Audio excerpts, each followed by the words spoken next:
Kutti Sutta, the leper. I have heard that on one occasion the Blessed One was staying near Rajagaha at the bamboo grove, the squirrel sanctuary, and on that occasion in Rajagaha there was a leper named Suppabuddha, a poor, miserable wretch of a person. And on that occasion the Blessed One was sitting surrounded by a large assembly teaching the Dhamma. Suppabuddha, the leper, saw the large gathering of people from afar and thought to himself, without a doubt, someone must be distributing staple or non-staple food there. Why don't I go over to that large group of people and maybe there I will get some staple or non-staple food.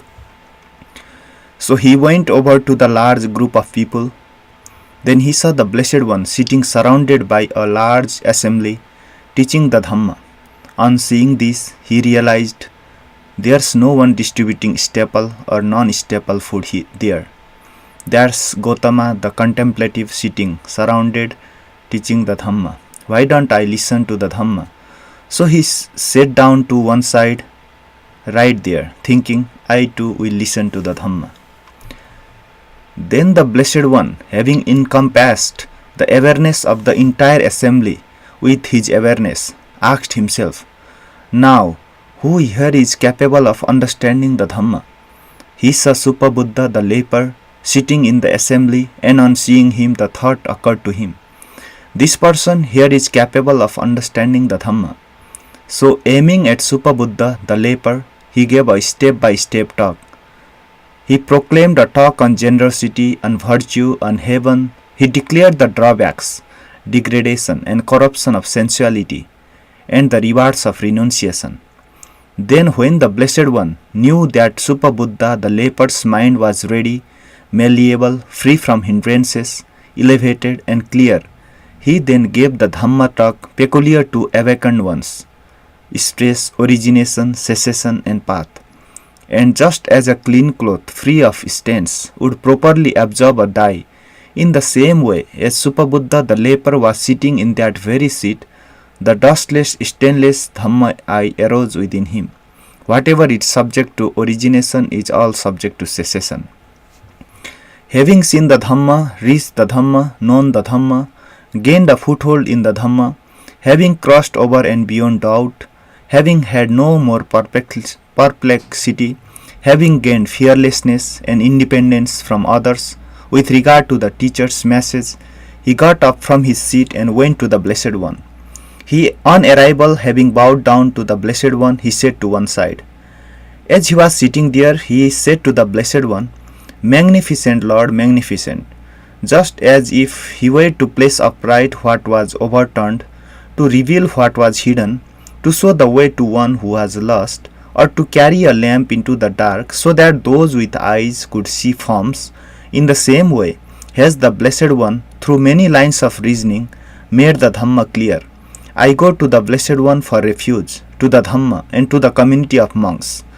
May the Blessed One remember me as a lay follower who has gone to him for refuge from this day forward for life. Then Suppabuddha the leper, having been instructed, urged, roused and encouraged by the Blessed One's Dhamma talk, delighting in and approving of the Blessed One's words, got up from his seat, bowed down to the Blessed One and left, circling him to the right. Not long after his departure, he was attacked and killed by a cow with a young calf. Then a large number of monks went to the Blessed One and on arrival, having bowed down to him, sat to one side. As they were sitting there, they said to the Blessed One, Lord, the leper named Suppabuddha, whom the Blessed One instructed, urged, roused and encouraged with the Dhamma talk, has died. What is his destination? What is his future state?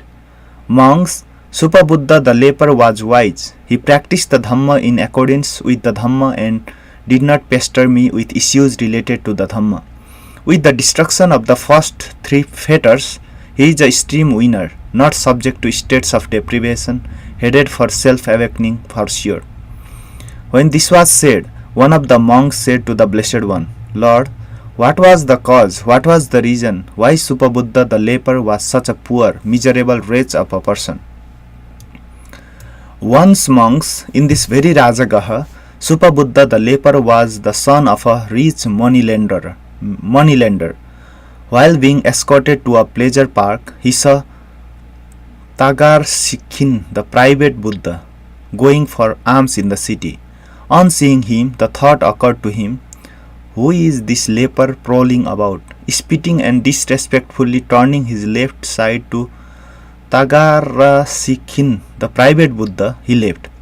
As a result of that deed, he boiled in hell for many years, many hundreds of years, many thousands of years, many hundreds of thousands of years. And then, as a remainder of the result of that deed, he became a poor, miserable wretch of a person in this very Rajagaha. But on encountering the Dhamma and Vinaya made known by the Tathagata, he acquired conviction, virtue, learning, relinquishment, and discernment. Having acquired conviction, virtue, learning, relinquishment, and discernment, on encountering the Dhamma and Vinaya made known by the Tathagata, now on the breakup of the body after death, he has reappeared in a good destination, the heavenly world, in company with the Devas of the heaven of the 33. There he outshines the other Devas both in beauty and in rank. Then, on realizing the significance of that, the Blessed One on that occasion exclaimed, as one with eyes and having energy would treacherous uneven places, so a wise one in the world of life should avoid evil deeds.